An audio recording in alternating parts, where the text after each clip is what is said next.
Oh, so another fight night, another Apex card. Let's do the recap. Oh my god. So we had Daniel Marcos versus Ariong Liang. Uh, Marcos looking like he was on his way to a victory. Uh, Inadverted groin strike. Uh, Ariong Liang has to go to the hospital afterwards because of a testicle torsion, I think, or something. They were checking to see that his testicles aren't fucking dead. So he's probably not having kids now. Moving on up, we had Hyder Emil versus Fernie Garcia. This was a back and forth scrap. This was a really good fight.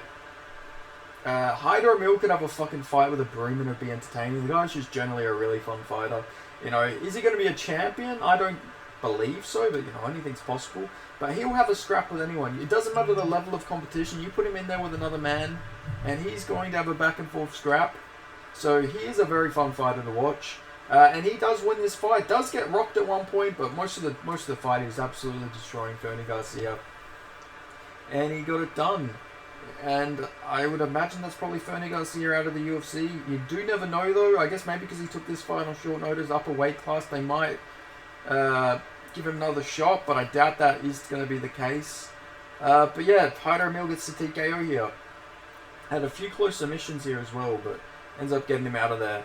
Then we had Zach Pyonga versus Arkham City Goon number 4. Bogdan Guskov. He gets the win. It's the freaking bat. He fucking goes in there, beats the shit out of Zach Pyonga. Pyonga looking good early, but fight didn't go for long. Bogdan Guskov just finding his timing and everything like that. And then once he finds it, clips Zach Pyonga right on the fucking chin, and that's all she wrote. Sleeps in. He's out. Like, it was a really brutal KO. He goes down and he eats it's like he's shut off, and then also got like another 3 shots just in case. He was like, the way he dropped, like he was like out on his feet. He sort of looked like Johnny Walker in that when he got KO'd like 4 times in one fight. It was very similar to that. But yeah, Bogdan Guskov gets it done, and I'm very interested to see who they give him next, because he got a pretty fucking rough go of things, if we're going to be honest. They tried to give him, they did give him fucking Volkan Oezdemir for his debut. They gave him the Yuri Prohaska treatment, so it'll be interesting to see who he does get next. Then we had Max Griffin versus Jeremiah Wells. Now this is a fight where there was a bit of controversy behind this. It seems like a lot of people think Jeremiah Wells got robbed, and I can see where they're coming from. It is like it's one of those fights though where I feel like people were just noticing the big movements from Jeremiah Wells. Like, yeah, he's throwing big overhands, yeah, he's landing some big shots.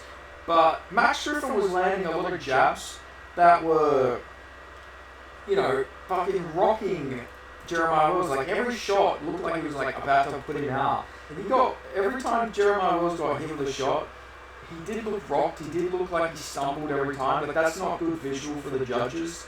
That is damage. I feel like that's why Max Griffin got the win here, because a lot of those shots just weren't fucking, a lot of the shots from Jeremiah Wells were just big, wild shots, but they weren't really landing too clean, and if they weren't really affecting Max Griffin. So Max Griffin gets this fight done.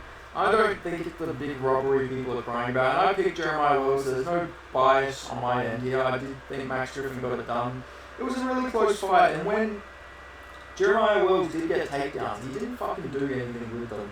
Like, Jeremiah Wells wasn't ground and pounding, going for submissions. It was just laying on top of Max Griffin, not doing any damage. So I don't think this is a robbery. I can understand Jeremiah Wells' argument. It could have really gone either way. Not a robbery, though, in my opinion. And then we had Devin Clark versus Marcin Prachnio. Now, Marcin Prachnio is probably Sam Alvey's best stage win. Like, Sam Alvey beat this guy, and this guy's actually gone on there and actually beaten some good fighters. Beat Khalil Roundtree. He beat some bad fighters too. But Devin Clark, in my opinion, he is on his best nights. He is like a really good fighter, and Marcin Prachnio went in there and fucking beat him up. He beat the fuck out of Devin Clark. It looked like he was gassing towards the end of the 3rd round. Like, it was looking like, oh shit, this might be it. Marcin Prachnio is about to lose. Devin Clark might get a comeback KO, but no, Marcin Prachnio still beats the shit out of him. He just looked very fatigued. Wasn't rocked, just very tired. Tired of absolutely fucking destroying Devin Clark. A lot of smart body attacks, a lot of leg kicks, really investing in this fight. So very smart approach from Marcin Prachnio. and Pacquiao gets it done by decision. Then we had Luma Lookboom versus Bruno Brazil. Luma Lookboom just fucking beat the shit out of Bruno Brazil, to be honest. Much more significant strikes. Yeah, she looked really undersized as well. It was something I noticed during the fight. Luma Lookboom should be an atomweight. There is no atomweight division, but she is tiny for a strawweight. She is fucking absolutely tiny, but still gets this fight done against Bruno Brazil. Bruno Brazil looked massive, but couldn't do anything with it. And Luma Lookboom gets the fight done by decision. Then moving up next, we had Bolji Oki versus Timmy Kayamba. This was a weird fight. It wasn't really action-packed or anything like that. It was honestly a disappointing performance from Bolji Oki. Yeah, he won. He won and, it was his UFC debut, but I don't know. He just did. I've never seen him fight like that before. He fought so tentative. I don't know. He just fought completely different. It's a weird thing with these Dana White Contender Series guys. Once they get signed, they just come in and they fight so weird for their debuts. I think a lot of it's got to do with UFC jitters, but like, Kayampa's also got UFC jitters. And, I don't know, it was a weird case there, but Bolgioki gets it done. I thought he won this fight. Just a lot of pitter-patter jabs, not really a great entertaining fight you would go watch back. He won those, so, that's good for Bolgioki. One thing I want to say, no clue how the fuck that was a split decision. Oki clearly won that fight, arguably 30-27. I don't know how you can even think to score that to Kayamba. I don't know, maybe there's some racism going on there, I'm not sure. I am joking, by the way, I'm not saying that's why, but it is weird that they somehow gave that to Kayamba. I don't think there's any way you can fucking do that. So that was a really shitty score. Then we had Trevin Giles versus Carlos Prates. Prates was fighting very weird. I think he was trying to find his timing, trying to get into the fight a little bit, make reads on Trevin Giles. Because, I don't know, he was fighting really weird. It was like he was fighting like a point fighting style in the first round. Not doing much great stuff. Getting out leg kicked by by Officer Trevin Giles. Trevin Jones was the bantamweight. Trevin Giles was kicking him up, jabbing him up. He was looking really good. And Prates was just sort of like kicking at his leg. And I don't know, it was weird to see, right? Like, it was really weird. Like, I don't quite understand what the fuck was even going on here. But in the second round, Carlos Prates just comes back and absolutely fucking flatlines Giles that cold. So, Trevin Giles for your debut is an interesting fighter because obviously he did have Michael Morales, so I don't think this means that Prates won't be anything. Yeah, he looked bad before he got the KO, but so did Michael Morales. Michael Morales almost got KO'd. People don't mention that enough, in my opinion, that Michael Morales did almost get fucking KO'd by Trevin Giles. So, yeah, I don't know. I think Prates can still be good. I think just the Trevin Giles can be a bit of a different, I say it like the Trevin Giles, but like, the Trevin Giles test can be a bit difficult for your debut. And he passed it. Then moving on to the main card, we had the first fight, which was Rodolfo Vieira versus Armen Petrosyan. I picked Petrosyan, and I think if this fight went a bit longer, he probably would have won.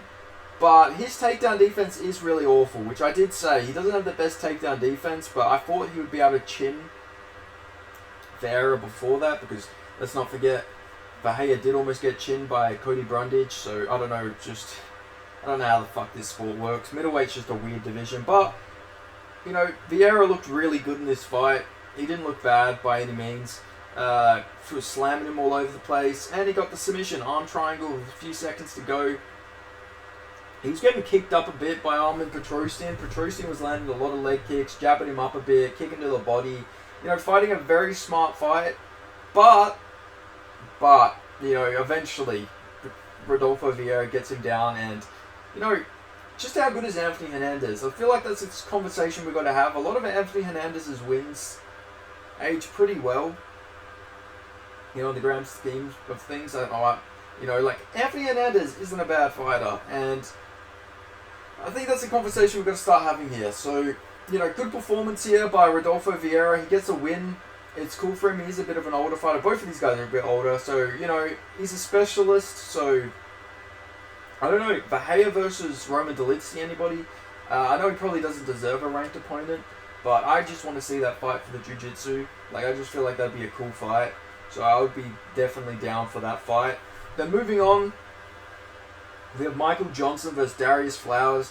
Now, Michael Johnson, I said he was going to win this fight, and I was worried that he was going to somehow fucking lose to Darius Flowers. But he does beat 12-7-1 Darius Flowers.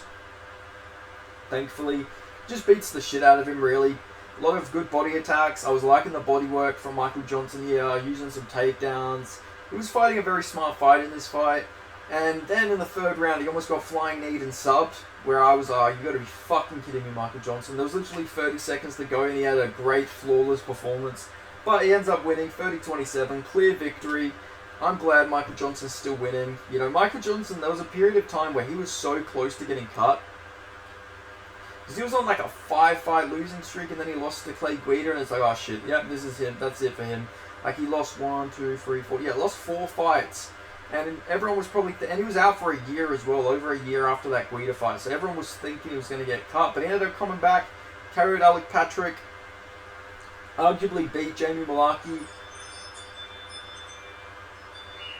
beat Mark DeCasey, and then almost was beating Carlos Diego Ferreira before he got KO'd. And Darius Flowers, he just beat Darius Flowers. So it'll be interesting to see what's next for Michael Johnson.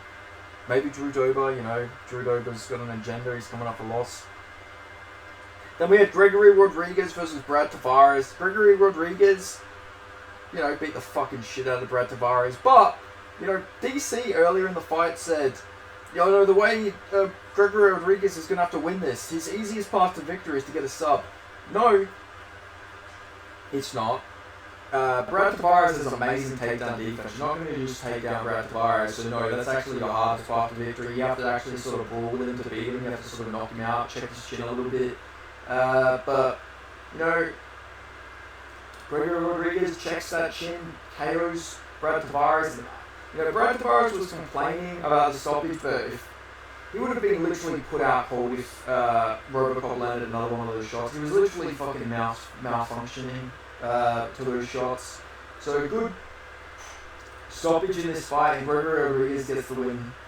Great performance. Then we have Ihor Peteria versus Robert Gricek. Ihor Peteria looked like fucking prime Conor McGregor out there. Not even joking. He looked like, you know, Robert Gricek made him look like McGregor out there. He was piecing him up. Maybe even, honestly, this was like a middleweight version of Sean O'Malley versus Chris Montino. Like, it was starting to look like that. Not as brutal, but he was really just piecing him up the whole time. Like, he looked really good here. Maybe middleweight's his weight class. Maybe Robert Gricek is just awful. Maybe a bit of both. But Ihor Peteria looked really good, and I'm excited to see him at that middleweight weight class. I feel like he can actually get some things done in this weight class, so interested to see his next fight. And hopefully he'll make the middleweight weight limit next time, which I think he will. He only had like 6 days notice to move down a weight class, so I don't think it's that bad of a weight miss in hindsight. Then there was Dan Ige versus Andre Fili. Andre Fili was looking good early, but like I predicted, Dan Ige gets the KO on Andre Fili. Not a great chin. He doesn't have a very good chin at this point. He gets chinned quite a lot lately, and he gets chinned by Dan Ige here. Great shot by Dan Ige in this fight. You know, they call him Dan 50K for a reason. Every time his wife's like 31 weeks pregnant, he always gets a brutal KO, and he gets another brutal KO here. You know, if you're an unranked fighter, you better be scared if you're fighting Dan Ige, because this guy, when he's fighting unranked featherweights, he's a mythical fighter. He'll knock you the fuck out. But really good performance by Dan Ige. Be interesting to see who they give him next. And then we had Jack Hermansson versus Joe Pyfer. I spoke about this one briefly before. You know, Jack Hermansson just beat him up, exploited the leg kick defense, the lack of leg kick defense from Joe Pyfer, I should say, and just destroyed his leg, boxed him up. You know, I did a whole video on this separately, but good performance by Jack Hermansson. He gets this fight done. Called for the legalization of MMA in Norway. Let's get that one done. And he also called out Nasruddin Imavov, which, yeah, fuck it, do that fight, why not? But yeah, overall, it was an alright card, but it did feel like a chore at some points to fucking watch this card. Like, I don't know. they're going to really step up their game when it comes to these Apex cards. They're actually getting unwatchable at some point. But these fights weren't as bad as last week. But I don't know. It's starting to feel like a chore to watch this, and like I'm not even exaggerating. But still, I still watch it, so I'm an idiot, I guess. But anyway, thank you guys so much for watching. Sorry I sped through this, but like, it's just is what it is, right? Thanks for watching. Make sure you like this video. Give me your thoughts on this card. Subscribe if you aren't already, and I'll see you guys next time. Cheers.